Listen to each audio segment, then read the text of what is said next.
some, get some. Can I get a hell yeah? Yes, I am a pirate. You have to go with the pirates because, of course, they have cannons and everything. It's a pirate's life for me. Be proud of who you are and what you are. You're pirate. It is a first down. Pirates. Because when you're at East Carolina, you go for it every time. When you don't coach at East Carolina, you don't come to East Carolina, you don't play at East Carolina with a weak heart. Write it. I think I've ever been in a building as loud as that was. It was deafening in there. You live with Omaha? I can promise you that. And it's purple all night long in Eastern North Carolina. You're watching The Sports Objective, the podcast for Pirates.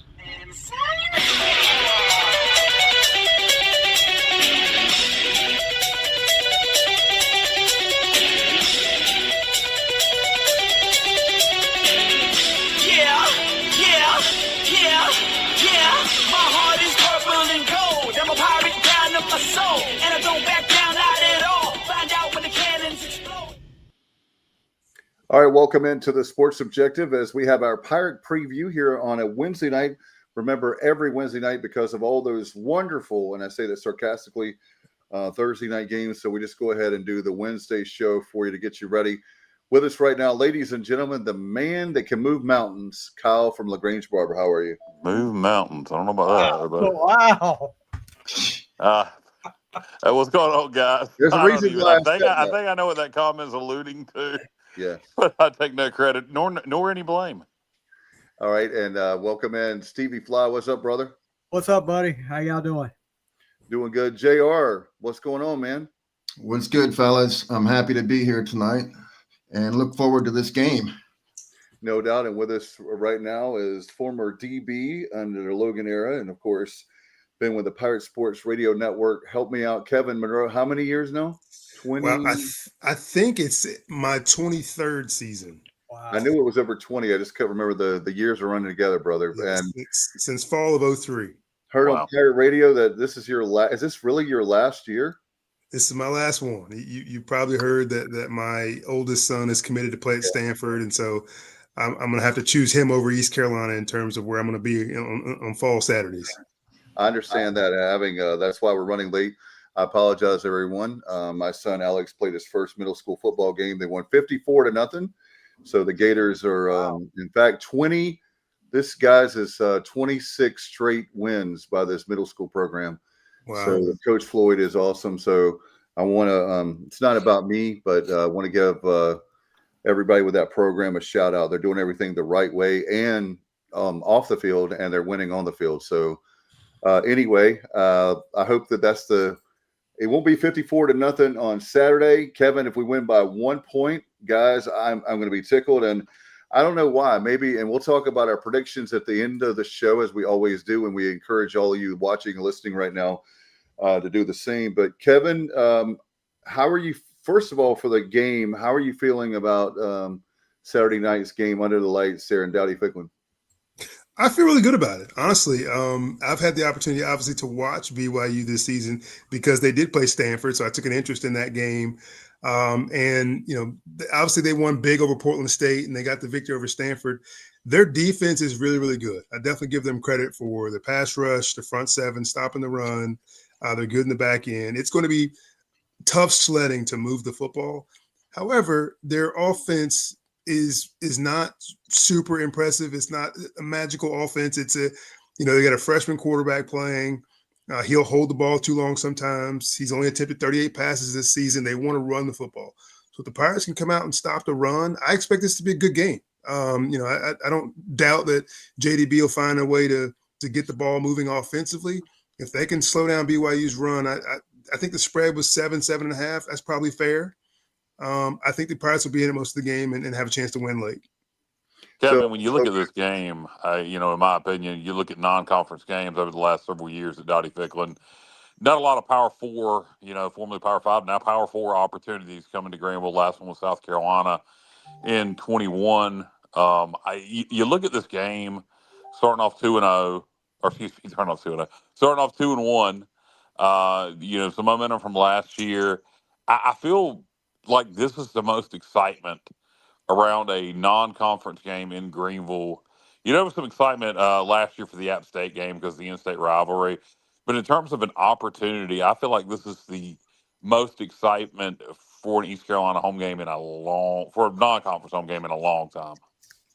Yeah, that's probably fair. We had some lulls during the Mike Houston era in terms of fans filling the stands, and so we also didn't play some of the better schedules as of late, and so to have to start the season off, playing against NC State, and then having two good victories, obviously Campbell, but then a good victory over Coastal Carolina, and you come into this game against BYU, where this might have looked like a game where it would be a 2-touchdown spread or more in the preseason. It's starting to look like the Pirates can play with these guys, and so I think people are getting excited about it. So everything that I'm hearing is, hey, I'm coming to the game. I can't wait to see how the Pirates play. And I think a lot of that is Caden Hauser, right? We've had 3 or 4 seasons of just mediocre play at quarterback, trying to find our guy. And we found him in the back half of last season, and he started off this season with a bang. So when you have good quarterback play, it changes everything. And I think you're seeing that all around the country. You can just take a look at Texas to see, where good quarterback play makes a difference. And so, yeah, I'm excited about it, and I think Pirate fans are as well. Yeah, and I want to correct myself. This is the last Power 4 opponent to come to Greenville with South Carolina in 21. It was NC State in 22, so just want to correct that. But, yeah, a lot of excitement. You mentioned Caden Hauser, but I think another thing that's got the fan base super excited and believing we can hang with BYU is the defense. I mean, the question mark, to the fans, and media going into the season was defense. And so far, so good. The way I put it, I think Josh Aldridge and Blake Harrell have got the most out of the talent on the defensive side of the ball they possibly can. Is this the most talented defense in ECU history? No. But I think they're doing a good job of putting people where they need to be. I think they're doing a good job of rotating players in and out. The guys seem to be in position to make plays, and we pursue to the football really well. I would definitely agree with that. I mean, obviously, you see early in the season what we've done. The first half of the NC State game was probably the worst half of football defensively that we've played. And even that was just a couple of big plays here and there. But ever since then, they've kind of put the clamps down on everybody. I think Coach Aldridge and Coach Harrell have put their stamp on this defense. And, coming into the season, I think we lost 8 or 9 starters last year off the defensive side of the ball. And so that's the reason it was a big question mark, because everybody's wondering, what they're going to do. And in a normal season, you'd think, oh my God, we're rebuilding. But with the transfer portal, you just kind of reload. And so they were able to bring in some DBs, some D linemen, a linebacker or two. And all of a sudden you start to plug and play where it doesn't matter that you only have, Lampley or a couple of the guys returning that got significant playing time, because now you can put in those guys that you got in the portal and give those younger guys time to grow. So, yeah, I think they've done a good job of getting this defense ready. The philosophy obviously is to stop the run first and force teams to throw the football and try to beat you over top. And that'll hurt you from time to time if you're not covering deep. But for the most part, if you stop the run, you'll win most ball games. No doubt, Kevin. We've got some questions for you. So I want to go ahead and get that to you. Put your questions and comments for Kevin obviously in the chat there for Facebook and for also YouTube. And from YouTube, Kenny, who has a birthday. Was it yesterday or today? Happy birthday to Kenny, one of our regulars. Kevin, BYU running back number 4 is a beast, but after that, I haven't seen much for the rest of their offense. What have you noticed? I would agree. I think his name's LJ Martin. He's got 241 yards so far, 9 yards a carry this season, 120 yards a game. So he's the real deal. I will add that Bear at quarterback can run the football. He's tough, but he's a true freshman.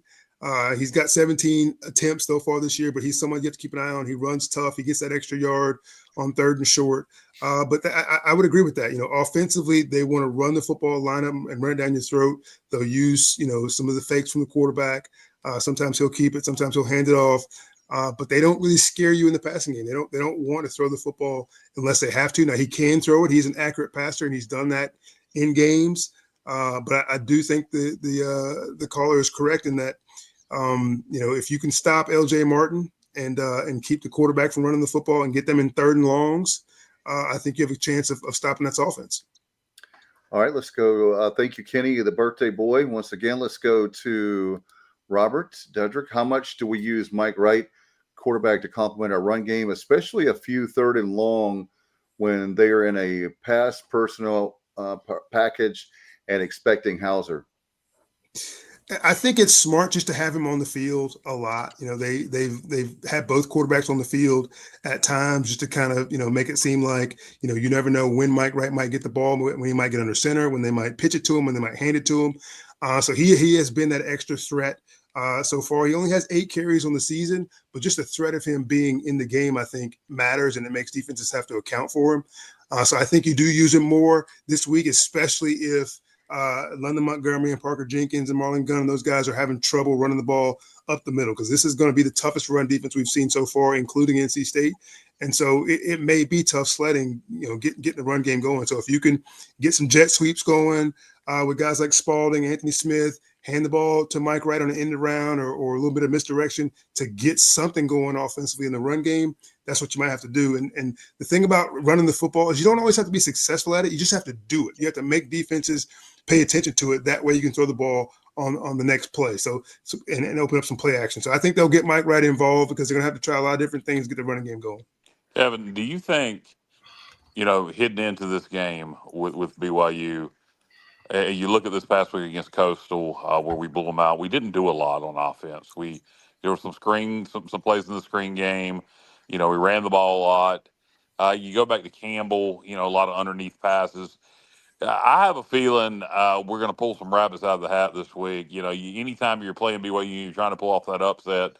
So you're going to see gadget plays, trick plays, parts of the offense. I may be using Mike Wright more than what we have. What are you feeling like me that JDB is probably going to pull some rabbits out of the hat this week? I think so. In a game like Campbell, you don't have to show a whole lot, right? Because you just line up and just kind of run it right at them or throw it quick and let your guys get on the outside and make plays with their feet. So you don't have to do a whole lot. And then Coastal, you get so many turnovers in that game. You end up with a lot of short fields, and so you don't have to show a ton in that one either.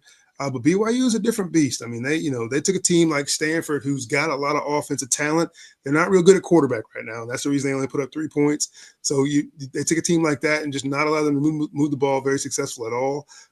You're gonna have to find some things to get that defense, loosened up, and that's usually when your screens and your draws come in, your misdirection plays, your trick plays. So I agree with that sentiment in that you got to find what's working and you got to catch that defense off guard, and you got to use their pressure against them. So they get upfield, you throw the screens behind them, you run the draw plays behind them, you have a reverse pass or something like that, so they're not just firing up the field with their ears pinned back on every play. All right, Johnny, I know Johnny has a question. Go for it, Johnny. Well, yeah. Hey, Kevin, since you're a Stanford expert, you've watched them, I think every game this season. Okay, so they had 19 rushing yards against BYU, but they didn't seem to have any problem against Hawaii. They had 177, and last week against BC, they had 213. What was it about BYU? Just the size? So both the Hawaii game and the BYU game, quarterback play was just really, really bad. They have a 6th-year player at quarterback who has just really struggled. I'll give him credit. He played great against Boston College, and that's why they won the game this past weekend. But he just really struggled. And so when you get in a situation where your quarterback is making bad decisions, he's got happy feet, his throws aren't consistent, he's not finding his receivers, then you no longer have to worry about the pass. Then you put 8 in the box and you force him to try to you get your corners to man up, and you say, okay, throw it, we dare you, and you just come at him. And that's what BYU did. They had 7, 8 in the box all night long. They stopped the run game. They completely shut it down. And when it was time for the quarterback to pass, he couldn't find anywhere out there to do it. East Carolina's a different animal. Caden Hauser is, he's played in the Big Ten. He's used to pressure. You're not going to scare him just by, putting a bunch of guys in the box and coming at him.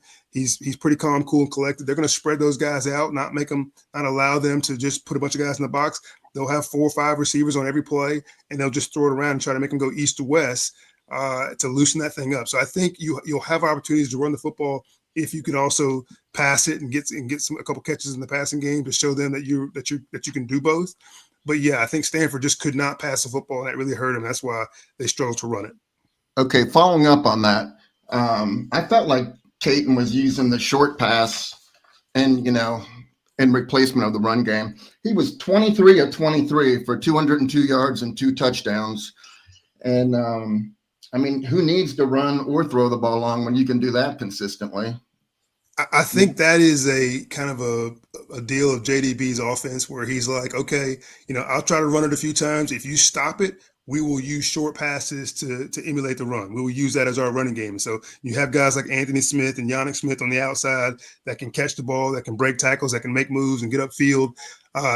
Brock, that's just like a run, a run play. And so he'll try the run a little bit, and then you saw that in the state game. He kind of bailed away from the run quickly when he saw it wasn't effective, and he started passing the ball a lot. So I agree with you. They use a short passing game to kind of emulate the run, and if the run game's not working, they'll just stick with it.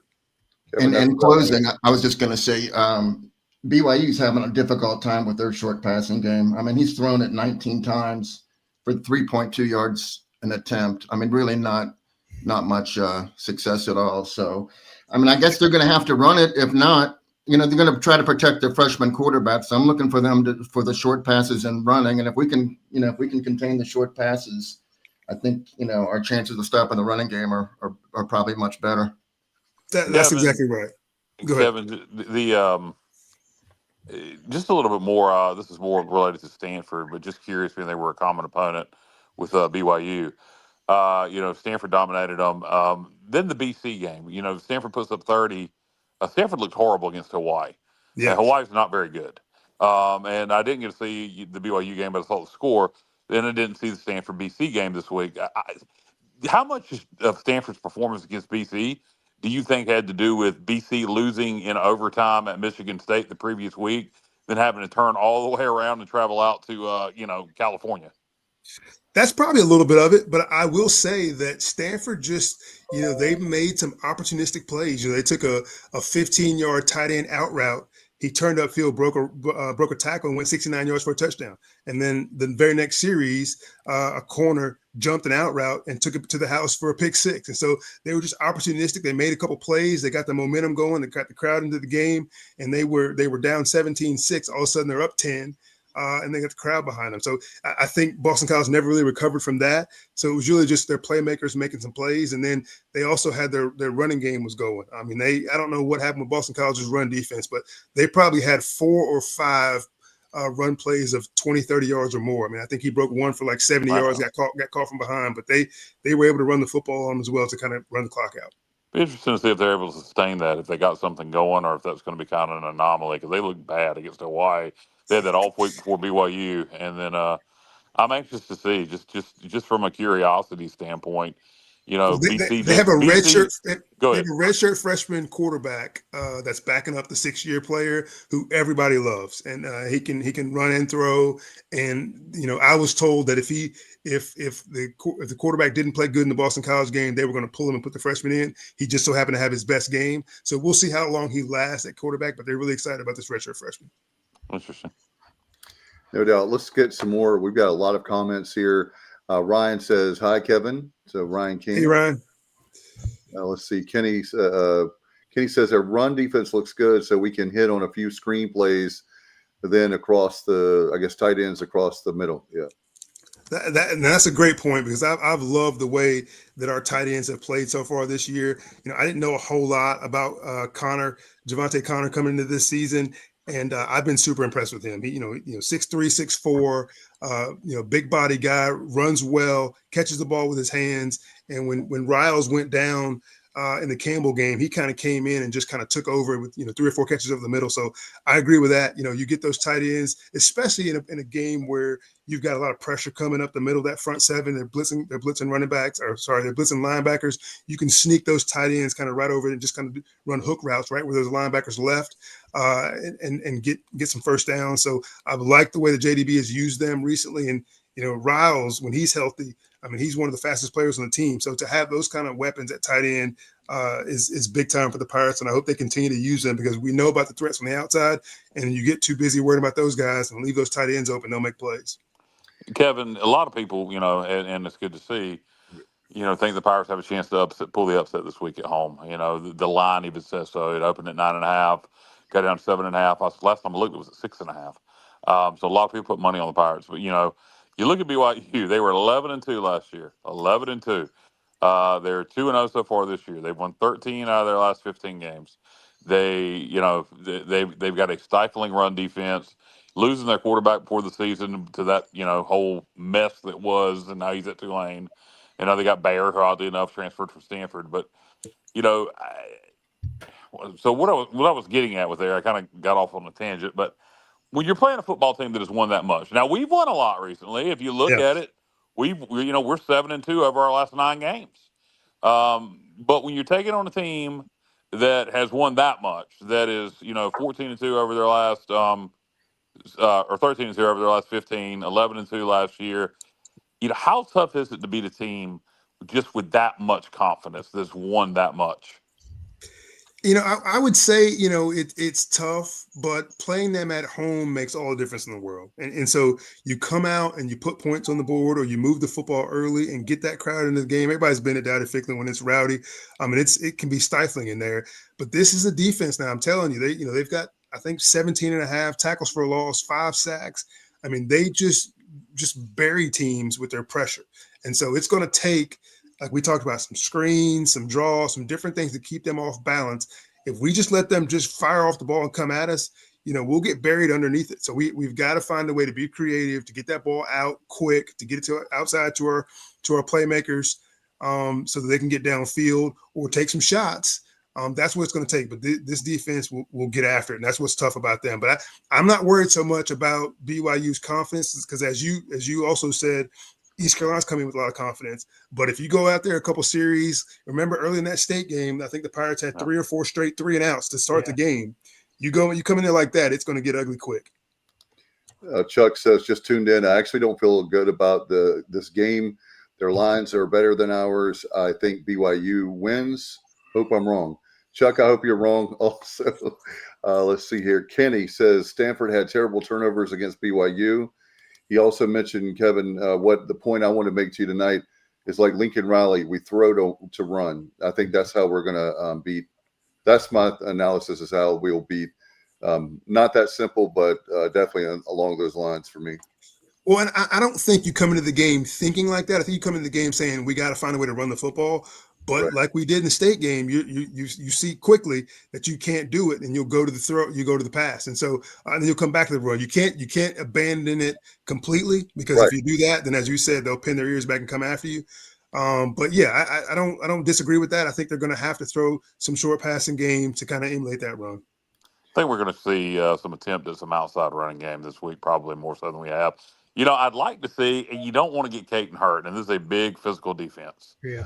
And you can do it with Mike Wright, but I'd like to see it with Caton because he can do it. He runs the speed option really well. And you get that speed option on the outside, that may be a way to run the ball, but you don't want to get Caton hurt. Listen, I stand by that. My 4th and 1 play against NC State would have been the RPO where Caton pulls it out and runs around the end instead of the play we ran. So I don't disagree with you at all. You got to run him more just to keep him honest. Hey, Kevin, I did have a question as far as speed option and that up-tempo offense. What are your thoughts on and I know we're all I love defense, so I'm not like hating on the defense side of the ball, but how the defensive coaches now are dealing with substitutions, and they're taking their sweet time getting the guys on the field. I just want to, as a defensive guy, you're a D-back for life. I know that, and a defensive guy, how do you feel about that? Well, first of all, the Pirates do it better than anybody else. If you ever watch, if that offense substitutes, the Pirates will jog their guys out there as slow as possible, and it's just what you do, right? You want to frustrate the offense coordinator, frustrate that quarterback that wants to get in and snap that football, and it gives your defensive guys a chance to breathe. And I know it frustrates JDB when it happens to us, because we are an up-tempo, high-paced offense, and when teams go jogging their guys out there, it slows everything down. That's part of the reason that we try not to sub a whole lot, especially in the middle of a series, because we know they're going to do that. I don't have a problem with it because it gives the defense a chance to rest. But the Pirates are going to get it as much as they give it. They definitely give it. Coach Shiitake, BYU's head coach, I don't know if I said his last name right. I hope I did. He has lost to East Carolina twice. 0-2 against East Carolina. He came here with the worst team in BYU history back in 2017, and we beat him. And I, honest to God, if you'd asked me then what I thought the odds were he would still be the head coach in 2025, my percentage would have been about 0. So he's come a long way since then. But we beat them down there in 22 when they had a really good team, and we went on the road and beat them. But on the last second field goal, yeah, exactly. But point being, they're not going to overlook us. He knows who we are. He's 0-2 against us. Well, look at you know, when trying to pull off an upset, how much do you take into account that we ain't going to be overlooked? And sometimes that's hard to come across to the players. But all he's got to do is put up that game film from 22. And the way these kids go on mission, some of those guys are still there from 22. Listen, I'll go on record to say that I didn't feel great going into the state game for the very reason you're talking. We had just beaten them in the bowl game 6 months ago. Those players weren't overlooking the Pirates. They were coming in. Matter of fact, they had that game marked as a game they wanted to win, had to win. And so they came out playing like that, making plays in that first half, and it made it tough on the Pirates. Had they not played them in that bowl game, no doubt the Pirates would win that football game. Or if that game is at home, there's no doubt the Pirates win that football game. But they had the opportunity to have it on the road, and they didn't overlook us. So same thing, BYU and the coach, they know what the Pirates are capable of. They know they've lost to us in the past. And I'll just make one comment on the head coach's resurgence, NIL. BYU is not afraid to spend money. It's going to even out a little bit more now because of the revenue share. But that's how they rebuilt that program, was with NIL. You can look at their basketball program, getting the #1 player in the country. They spend money. They've got some billionaires that have graduated and live in that Provo area, and they will spend it. And so that's how they've gotten those guys to come out there. And it's starting to show because they've got a lot of good players, especially on defense. Read that comment, Dave, so you can get it off the screen. It's about to drive me crazy. Well, I was trying to put it up there so you would see it to talk about it. Kalani is 6-7 versus Group of 5 and Eastern Standard Time. His own games and 9-7 overall. So there's something to be said about traveling. I'm not saying this is everything, but it will be a factor. And by the way, Kevin, they were talking about. He made a comment about the airports. There's not easy way to get into Greenville, like that. And they're coming in actually tomorrow. I said, it has nothing to do with the airports. It has to do with the fact that they're coming all that way, like 2,000 miles or something. I don't even know I'm saying that off the top of my head. And they're coming on Thursday, so they'll have a day to prepare and get their bodies acclimated so they can play on Saturday, because you can fly into Greenville with a chartered plane. I mean, come on, this is not Morgantown, right? I mean, listen, that's just how it is. And it was always tough to get to Hattiesburg. And Jeff Bowers loved it, and they beat our behinds every time we got there.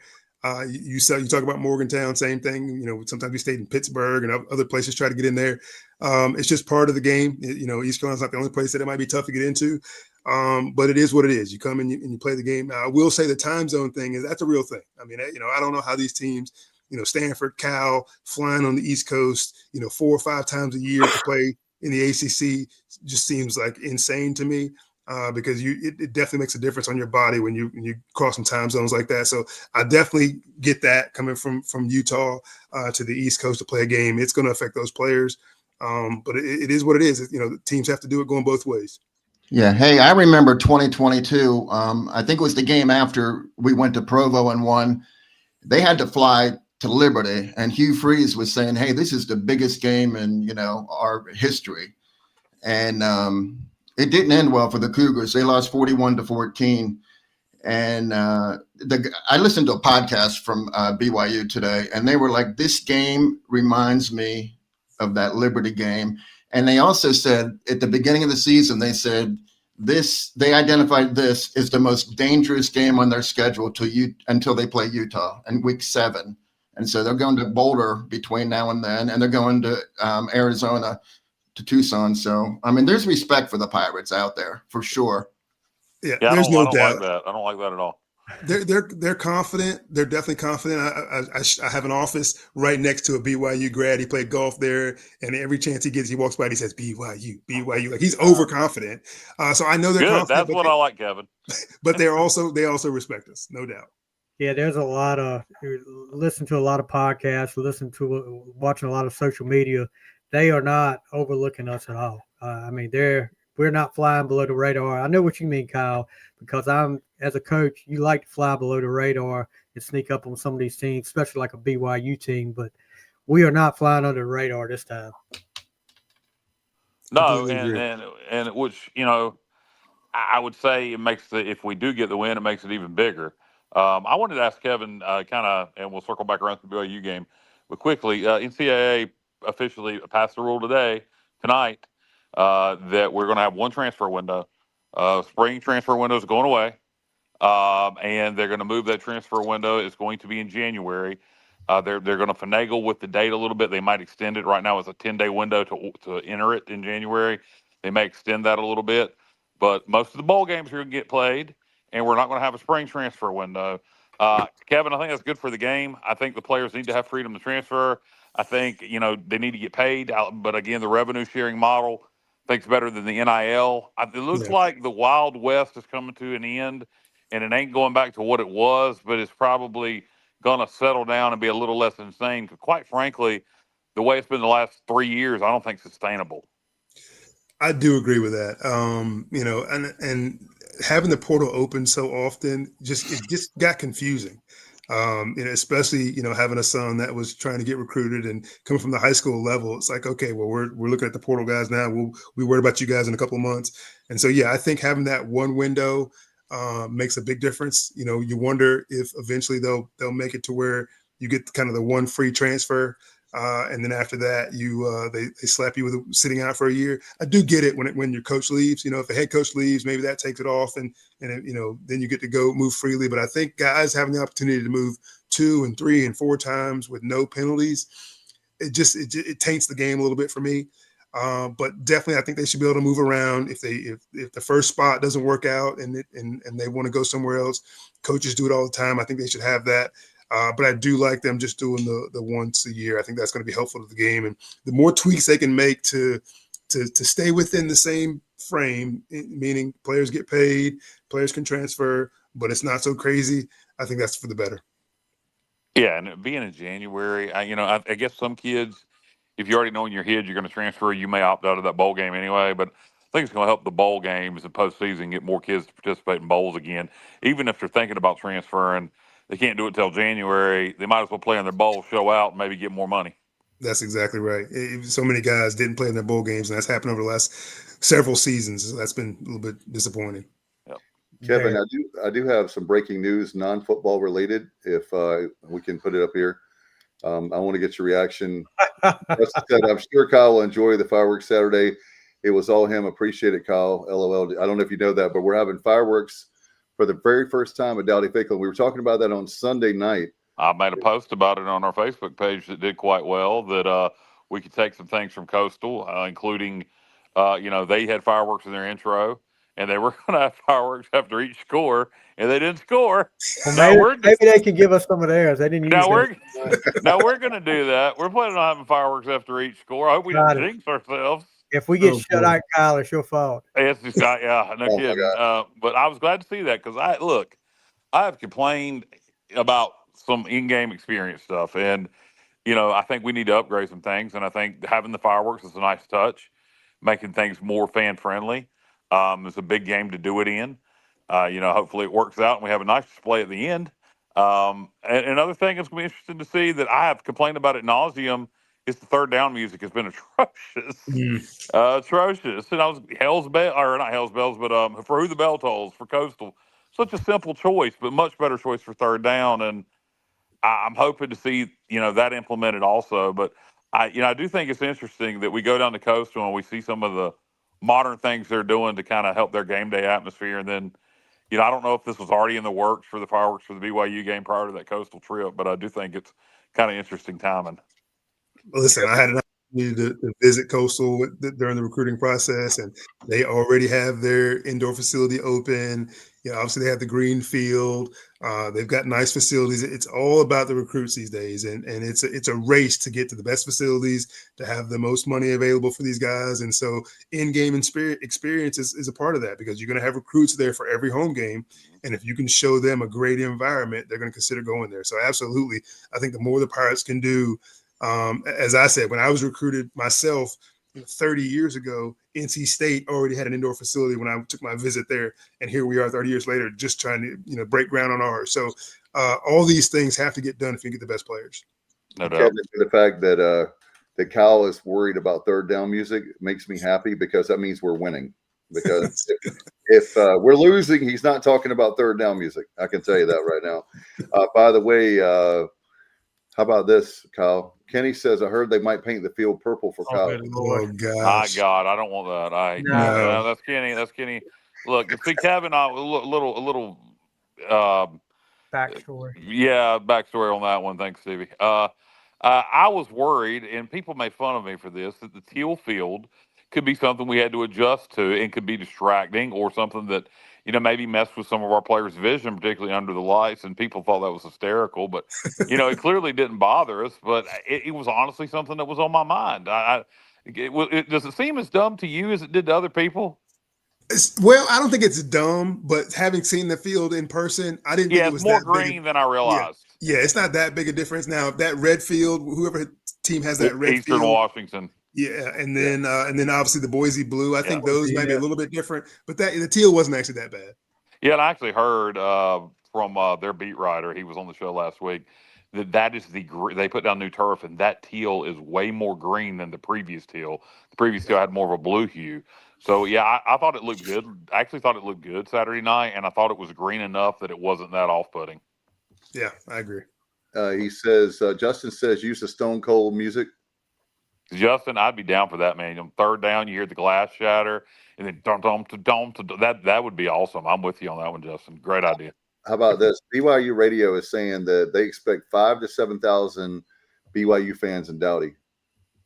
That doesn't surprise me. Yeah. If you look at Mormon population percentage by state, on the East Coast, Virginia is number 1, North Carolina is number 4, as far as Mormon population on the East Coast. So between Virginia and North Carolina, I would expect a lot of Mormons to make the trip down that follow BYU. And the local say again?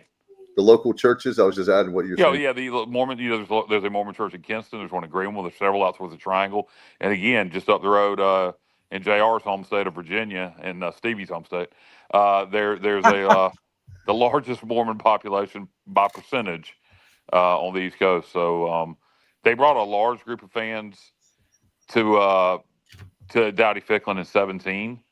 And so I would expect them to be doing it again this year. Now they're in the Big 12, which is great. Help us sell it out. Look, 8,000 BYU fans versus 40,000 Pirate fans. We still have the advantage, and they're here, spending some money, helping boost the economy of Greenville. So I welcome them and hope our Pirate fans I hope we beat their ass, but we're as kind to them as we can be while we're doing it. Justin Butt says, use Blake Harrell's "Hell yeah, give me a third down, hell yeah." There you go, Justin. That's Kenny says foghorn. Leghorn? I don't know. Don't do a foghorn. Good Lord. Third down, that's what Kevin wanted to talk. Kevin, as a former player, does it matter? Third down, no, but here's my thoughts on that. And, we're really here to talk about the game. But my thoughts on that is the third down music is not for the players. It's for the fans. It's supposed to get the fans jacked up, and then the fans are supposed to get the players jacked up. Is that not how it's supposed to work? 100%. When you're out there, all you hear is the noise. You don't hear the different things that come along with that noise. You just hear the noise, and if you're at home, that means they're cheering for you. And so if the crowd can get going, that's all the players care about. They don't care about what music is playing or whatever else is going on. They just want to hear that crowd noise. Yep. No doubt. And let's see. Hey, Dave, I wanted to ask Kevin a quick question about defensive backfield.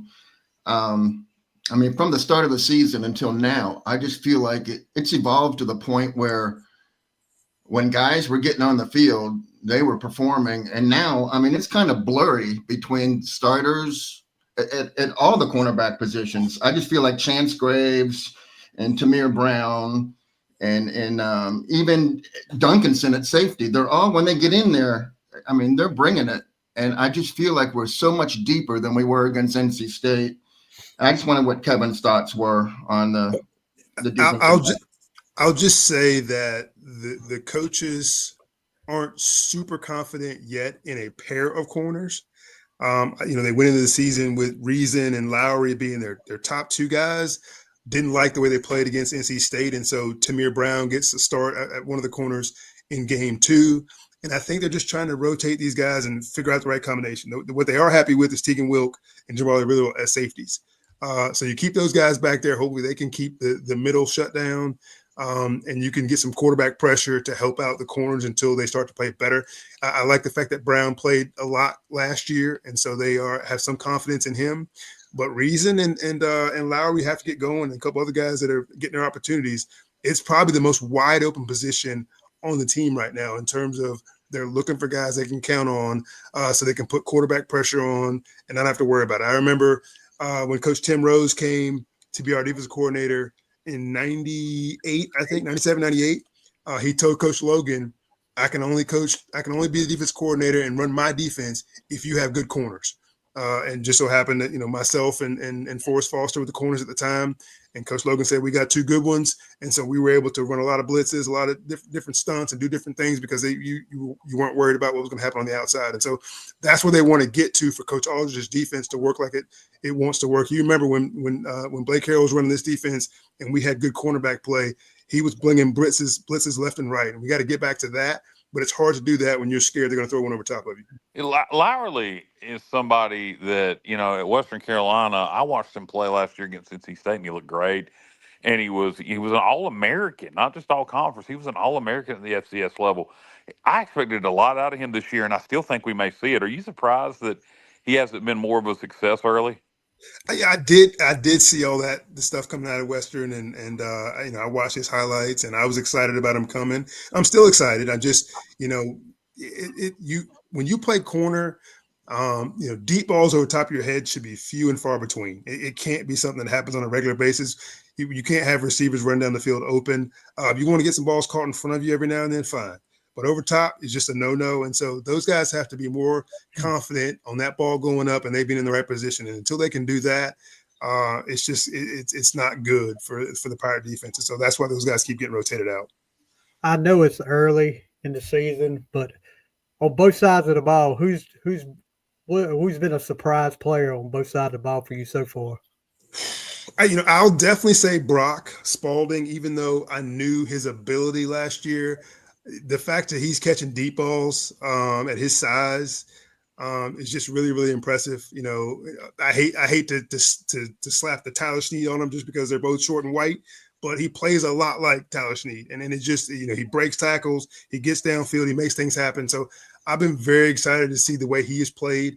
Raheem Craig on defense, even though he's one of those guys that came, coming back from last year, you didn't know exactly, what kind of role he would take on this team. I think he's been really, really good early on in the season. Tegan Wilk coming back, from transferring back, has been solid in the run game, coming up making tackles, but also playing well in the back end. And then Jamali Riddle, the kid's a player. He played as a freshman last year, making plays, and now back there again this year. New number, same attitude. He's not afraid to hit. He's a smaller guy, but he's been a run stopper and also done his job in the back end defensively. So that's just to name a few guys. I'm excited about that defense as a whole, the way they've been playing, but they'll get tested more and more as the season goes along. Yeah. Somebody I've been a surprise to me, and Holton has talked about it quite a bit, and I'm surprised he's not starting yet on that other line. Panda asks you, anytime he comes in, we seem to run the ball so much better when he's in the game. No doubt. And this offensive line play after game one, JDB wasn't super stoked about the offensive line as a whole and said that he was going to try to rotate some guys in game two. And I think they did a little bit of that against Campbell. And so they're trying to find that right combination of five. But you're right. I think Askew's looked good. I think a few other guys that, have stepped up when they've had the opportunity to rotate in. But it's not over in terms of that front five. I think there'll be more rotations as we go along. Speaking of which, Kevin, I know that you're back in the day with you as far as when it comes to Coach Logan. Coach Logan prided himself, as you know, on playing a lot of players. I know that we could do that with, I knew that we were going to do that, obviously, with Campbell. I didn't know we were going to score 56 points, but we had a lot. And then it seemed like last week, because of the score, we played a lot. I know that it's going to be tightened up a little bit, but don't you think that's an advantage for us? We have so much talent.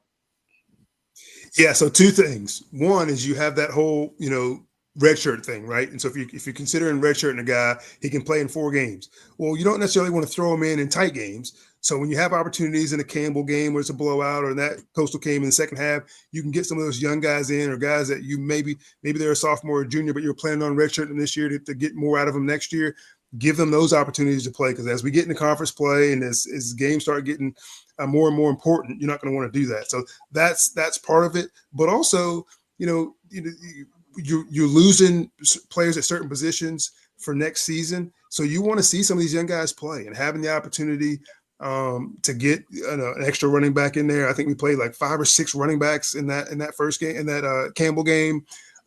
We talked about DB play. We rotated, 7 or 8 corners in there in that game. So yeah, getting these guys in when the game is kind of out of control is a perfect opportunity for. It's still a college football game. You're still playing 2s and 3s, and there's good players out there, but you get to see what they play like when there's bullets flying at them. Yeah, no doubt. Hey, Kevin, as you, I don't know how much more time you have with us, but just quickly, as we look down the schedule here after the BYU game, we're certainly not looking past the BYU game. It's huge, but you got Army on a short week, then you got an off week, then you got Tulane. To me, this 3-game stretch here is going to kind of determine how the season is going to go. If you go 3-0, good God, the sky's the limit. If you go 2-1, you still feel really good about your chances to compete for a conference championship, win 9-10 games even. Yeah. Even if you go 1-2 these next 3, which you don't want to do that, but even if you do, you still feel pretty good about things, because the schedule eases up so much after that. Who knows what can happen? God knows. Look at the second half of last year. But do you kind of feel like either this 3-game stretch is going to determine whether we're contending for a conference championship or just trying to get to a bowl game? Yeah, I think they're very important. If for nothing else, getting past this BYU game healthy, playing well in that game, win or lose, will say a lot about where we are as a program. I think Army is a very, very winnable game. Thank God the quarterback from last year is not there anymore. I would say the same thing about Tulane, but the kid they got playing there is a pretty good player at quarterback. That's the new guy. So these games, they don't get easy.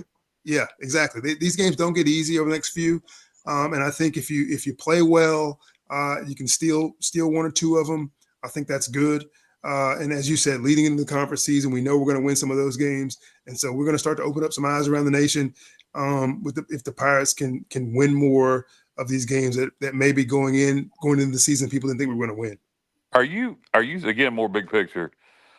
Looking back at last year when Blake took over, and he rode the momentum. You always wonder in that kind of situation, is this all momentum? Then he wins the bowl game. Then he comes out and it's 3 games in, but we're 2-1. Are you surprised at the job he's done, or is it what you expected? I was surprised last year. I did not expect us to roll off 5 in a row or whatever it was. So after the first couple, I was like, wow, he's got it. But as he started to get interviewed and you started to see what they were doing, practice times were shortened. He's more loose around the guys. You got offensive linemen returning punts in practice. Like it was a different atmosphere. Coach Houston, I'm a big fan of Coach Houston, but he ran this drill sergeant tight ship, and you were always, pins and needles playing tense around him. And if he was all over you when you messed up. And Blake doesn't coach like that. He's not a pushover, but he's going to tell you he loves you. He's going to hug you and get you back out there on the field. It's just a different way of coaching. When has that worked here before? Right. Rough, right? Yep. So, that's the way he coaches. And I think guys, not everybody, responds to that kind of coaching, but I think the overwhelming majority do. And I think that's why he's been so successful. And the guys just love to play for him. I think in 2025, particularly with, I know you got a young son. Of course, he's probably been raised a little different than some of these kids. But I think in 2025, particularly, you need to be more like that than up in people's face. Well, and you get a couple kids mad, they'll just hop in the portal, right? So exactly. Not to say you got to be so nice, but that's just where we are. You can't really. They make it too easy when the situation isn't good for them to leave. So you can't really coach like a guy could coach 20 years ago. Same thing in high school. I can't coach my team the way I was coached, because if I did that, good Lord, I wouldn't have a team, because it's a different generation. You probably wouldn't have a job. I was getting ready to say exactly. You grab somebody by the face mask like the back in our generation. I was yanked off the field several times by my face mask. I'll put it to you that way. No doubt. So Kevin, obviously, with Robert says he expects a low-scoring game, but just want to get your thoughts. I agree with that too. What are you thinking about? I know you're not. We don't expect a prediction from you, but what do you expect as far as the line is? Like we said, 7.5. So are you expecting? Oh, it's 6.5. Oh, yeah, wow. we got 6.5. I didn't realize that. Okay, I'm not a betting man, as you can see. Yeah, I think the line is fair. I think it is. I think coming into this game, because of how good their defense is, I think Vegas is expecting us not to be able to move the football. I do think it'll be a close game. I think the Pirate defense will play well against this BYU offense simply because this quarterback hasn't been overly impressive throwing the football. So if you can put 7 or 8 in the box and stop LJ Martin and slow this run game down and force the young quarterback to make plays with his arm, I think you're going to be successful. So, I don't know how it ends up. I do think it's close, especially in the first half. And if the Pirates can come out in the second half and play with some intensity, they'll have a chance there at the end. I don't think by any means they'll get blown out. The only way this game ends in a blowout, I think, is if the Pirates start to turn the football over. You get a couple sack fumbles or pick sixes or something like that. Block punt where things just start kind of reeling in the wrong direction. That's blowout material. But I don't think this BYU offense can blow them out just as they are right now. The Pirates have to help them out a lot. Hey, Kevin, I had a question about Bear. Does it make it harder on him, the fact that he missed spring ball, or he was a late transfer? I mean, does that make it harder on him, or does it reach the point where, it is what it is and he's ready to go? I'll say no, only because he had, he was at Stanford, right? And he was able to practice with those guys. So it wasn't like he was, in high school or just chilling somewhere. I mean, he was somewhere practicing. Yeah, you know what? I feel the same way because I felt the opposite, and I was happy. That I was like, well, we got an advantage. But then, J.K. Sagapula or whatever, the kid from Hawaii was playing for California. I know I botched it. I know I did. You do, and you'll clean it up. Anyhow, that guy, his first game ever, he goes to Corvallis and thumps him. So so much for the late transfer of true freshman jinx. Yeah. And I don't think that about all true freshmen. I happened to watch the Stanford game and just wasn't overly impressed with Bear in terms of how he was handling it. I mean, he got sacked a couple times he shouldn't have. And so I just think if the Pirates can get in his face, they can rattle him a little bit. And so that's what I'm hoping for. I'd take the under. Bubba, Dave just put on the screen the over-under from Vegas is 49.5. I would take the under. Under. Yeah. Mm-hmm. You got me thinking, I'll give my score in a little bit, but I didn't know that was the over-under. But anyway, Kevin, do you have anything before we let you go? We appreciate always for you coming on, and obviously we'll have you back, but appreciate all the great years on the field, and appreciate you, obviously, your swan song.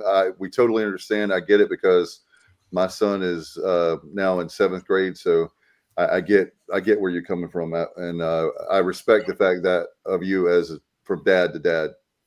Yeah, I mean, you guys are probably as surprised as I am that I've been on the air for so long. I mean, it's just flown by. I mean, my first year on the sidelines was John Thompson era, right? And so that's right. that was just miserable. And I can just remember trying to interview him, come off the field at halftime, and we'd be down 40 points at half, and it was a mess. And to live through that and to get into the Holtz era where you win a couple championships and you start to turn this thing around, and then you have Ruff and all the coaches that I've been able to be a part of while being on the air. It's been a great time. So yeah, I've enjoyed it and loved every bit of it. And it doesn't mean I won't come back. Both my boys go play college football somewhere, hopefully, and then they're done. I have an opportunity to come back in 7-8 years if they need me. I'd love to do that, but for now it just makes more sense for me to be at their games, and I'm excited about doing that. But definitely not thinking about that right now. Thinking about this next game, this BYU game, and hoping the Pirates can pull it off.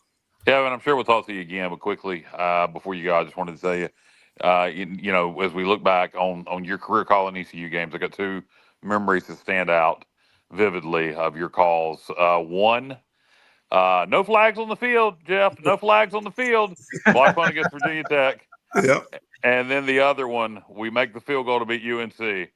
And holy guacamole. Yeah. And that's kind of hilarious because there's some backstory to that. And, the CEO of my company, Cap Trust, Fielding Miller, he's a Pirate guy. He's a huge supporter. The School of Entrepreneurship has his naming rights. He gives a bunch of money. And so he said to me, before that game, Kevin, if we can beat UNC, he said, I'll cut a check, a nice size check to the charity of your choice, but you have to do something for it. He said, you have to say something of my choosing on the air at some point during the game. And that was he said, you guys say holy guacamole. And I was like, there's no way I'm ever going to say that. It fit perfectly. It was so much craziness going on after that kick. It just fit, as you said, and just came out. And I was super excited to get that check for charity. Well,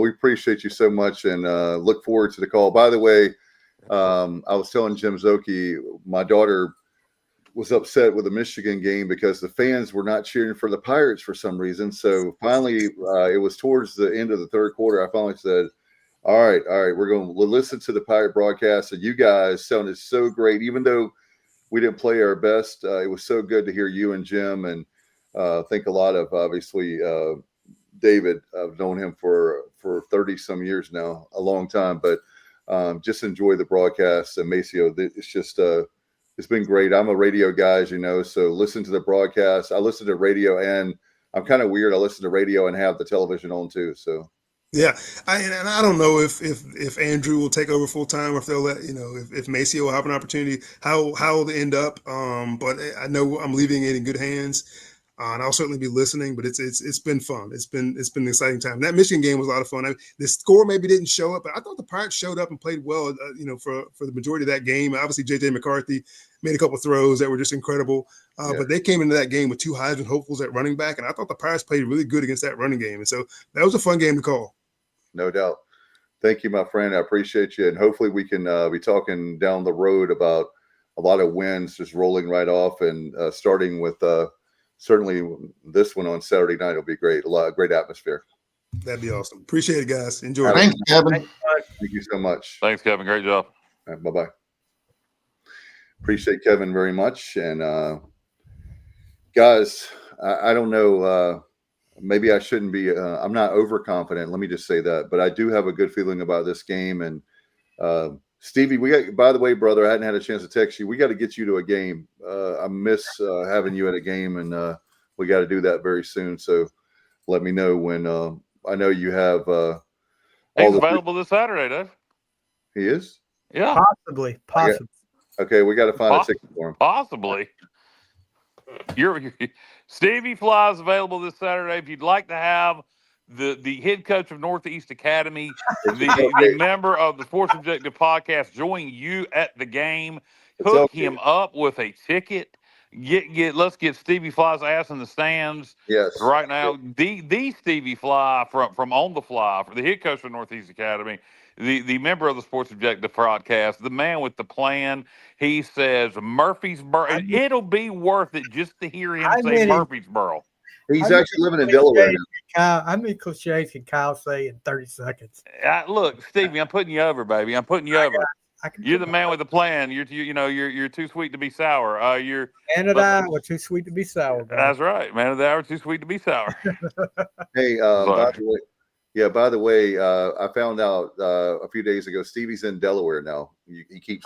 Delaware. I thought I was way further north now. By now. Oh, really? Well, I don't know. Stevie is so far north. You know where he actually lives? Alaska. Yeah, Alaska. Yeah, that's been told that several times, dude. All right, so let's give our scores and get out of here, guys. All right, I'll go first. Man, Bubba, appreciate you, bud, for I'm not a betting guy. But thinking about this game the last couple days before knowing the over-under, so let me say it like that. I have the Pirates winning. That still could be possible. 27-21 Pirates. That's what I'm going with. I don't think we get it, obviously, many points, but I still think that with JDB, we can still get that amount of points on that defense. We got 24 on State. So who wants to go next? I'll go next. I'm going 28-27 Pirates. There's three gentlemen from Georgia that are getting increasingly more playing time on our defense. Julian Davis, Kyron Davis, and Kendrick Dujour. All of them are just getting better every week. And one of them is going to make a big play and lead us to victory. Their kicker does scare me, though. He's 6 for 6, had a 56-yarder and 10 for 10 on extra points. Hopefully it won't come down to that. 28-27 Pirates. All right. You go next, Kyle? You want to finish it up, Kyle? I'll go next. Yeah, you finish it up. Go ahead. It's going to be in that 20 range. I know everybody's in the 20 range. I'm going 24-21 Pirates. All right, I'll take it. Well, hey, everybody has picked the Pirates to pull off the upset, so why should I be any different? But I'm going to break it down a little further. Break it down. Break it down, brother. All right, so here we go. All right. Late in the game, BYU is going to be up. It's either going to be 17-14, or it's going to be 20-14. I can't decide which. Late in the game, and the Pirates are going to score a touchdown in the waning seconds and kick the extra point to either win at 21-20 or 21-17. That's what's going to happen. Pirates scored to win the game in the last 30 seconds or less of the game, either 21-20 or 21-17. There you go. You heard it here first. And the fireworks go off. The fireworks are going to go off in the background. And I said it be done. Now let God's will be done. Oh, he said, I think BYU is going to be similar to 2013 Virginia Tech, where we lost 15-10. Oh, shut up, Hayes. Nobody asked you. All right, here we go. Philip Lee, ECU 31, BYU 24. Although I do see what Hayes is saying very much. So. Peacecraft 21 says 36-30 overtime thriller, baby. And Dowdy 36-30. How many overtimes do we get? How many overtimes do we play to get to that score? If we get that 36-30 against 66-60. Yes. Yeah, that would be like a 3 or 4 overtime game, I bet, to get that many points in this one. Yeah, and I'm glad to win the game, Peacecraft, but I just don't see a score. If we score 36 on BYU, we damn sure better win. Yeah. We better on that. So yeah, I feel very good, guys. And let me say this, and my last statement on this game, and this is just Pirate Nation. Look, savor this moment. We're 2-1. We got BYU was top 25 team last year when it finished 11-2, coming into our house, and we're only a 6.5 point dog. The worm is starting to turn. It feels like things are starting to get like how they used to be, and we ain't there yet. But this is an opportunity. We need people there. Win or lose, if we play well, and but God, if we can win this game, and I'm going to encourage everybody to enjoy it. If we win it, the students who maybe never experienced a moment like this in Dowdy Ficklin, if we win it, enjoy it, storm the field. I picture it now, fireworks going off in the background, students running on the field. Take down the goalpost, baby. Well, no, they collapse them. ECU being chanted in the stands. Just, I wanted one of those moments at the bowl game and got it. And I think it's time to have a moment at Dowdy Ficklin. We have not had a moment, a special moment. With apologies, we had some great moments. The Memphis win and 4 overtimes, Holton senior year. The win over UCF, Holton senior year. But we have not had a special non-conference moment in Dowdy Ficklin in a long time. So I really hope we get one this Saturday. And if we do, everybody savor it. And if we do, I'll be filming Kyle pencil rolling. Oh yeah, there you go. I'll do it. Have that YouTube channel ready, because we're gonna put it out there, baby. It's finally come true. By the way, Johnny brings up a good point. You guys, I don't know if you know this or not, but one of our dear friends on the show is retiring from basketball. Cy Seymour will not be doing the TV broadcast now. He decided to retire. So it'll be interesting to see. Christian Bateman's taking his place? Yes, that's correct. Okay. All right. But anyway, Cy, we'll have to have him on and definitely honor him. And I agree that the administration needs to honor him. I mean, he's done like 20-something between radio and television. Is 20. Bubba, help me out. I know Bubba's the numbers guy, or Johnny may know, but he's one of my favorites. That's a dagger. Wow. Sorry to hear that. Yeah, well, Cy is 70. Cy was that good. Yes. Bubba just popped on that one. Yeah. So anyway, anybody? Let's see. So we've got that going on. Let's wrap it up, guys. Let's wrap it up. Come on, it's an hour. Let's go. One more question, I promise.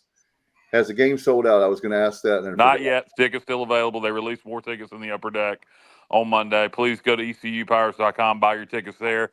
$57 tickets in the upper deck. There's still some lower level tickets left for around $80 a piece. ECUPirates.com. Get your tickets there. Buy them. Let's sell this thing out. Tailgate lots open at 1:30 for Stevie Fly. All right, hush now. All right, guys. Johnny, do you have anything before we get out of here? Not really. I would say BYU's roster. I mean, they have a Bear and Tiger. They also have a Tigers and Bears. Oh my! Yeah, they also have a P-Rex. His name is Preston Rex. Raider, Ace, Cannon, Maverick, and Lucky. So they got the all name team over there in Provo. And they have the whole bloodline. What's up, Oos? You're not feeling very oosy. I'm just gonna leave that one alone, Stevie. Stevie, you have anything before we get out of here, bud? No, just go Pirates. Let's pull off the upset this week. All right, who has a ticket for Stevie? Let us know. I'm working on it, Stevie. Jeez, stop it. All right. Stop it. All right, we miss Matt and definitely want him to come down as well. So maybe we can have a show where everybody can be together at a game. So we'll see. All right, guys. Good luck to the Pirates. Thank you, Kevin Monroe. Thank you, Kyle, Johnny, Stevie, and thank you to all the callers and listeners. Again, happy birthday to Kenny. Callers. Sorry, viewers. I want to say. So there you go. I was thinking about that the other day about trying to get the calls back on for the Pirate football. Yeah. Hey, right. Dave, what's your tailgate number? I'm going to come visit. 163? 613. 613. It's right behind, if you want to come see us, right behind gate number 1 or a little bit gate number 1. I'll see you on Saturday then. All right, man. All right, we'll get out of here. Thank you guys so much. And as always, go Pirates.